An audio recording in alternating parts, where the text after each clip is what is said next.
Today we're going to talk about TitanWax ParaNatural 5170. The 5170 is a hybrid blend of paraffin and soy. It's also a cost-effective blend, can be used in high-speed environments if needed. It's a very easy blend to work with. It's got a smooth appearance, great glass adhesion. We're going to also add a lot of fragrance in this candle if needed. How we use this wax: first we want to melt this wax to approximately 175 degrees Fahrenheit. We want to ensure that we look down in the vessel, ensure that it's completely melted before we start using it.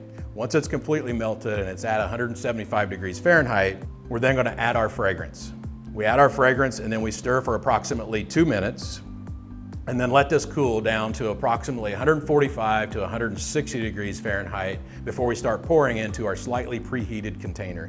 Now, preheating the container, it doesn't have to be really hot, just enough to take the chill off. So about 100 to 120 degrees Fahrenheit. Now, as far as cooling this candle, we want to cool it slowly and evenly if possible. We want to make sure there's proper airflow around the candle and also that our environment is humidity controlled and temperature controlled to make this even and have some better aesthetics.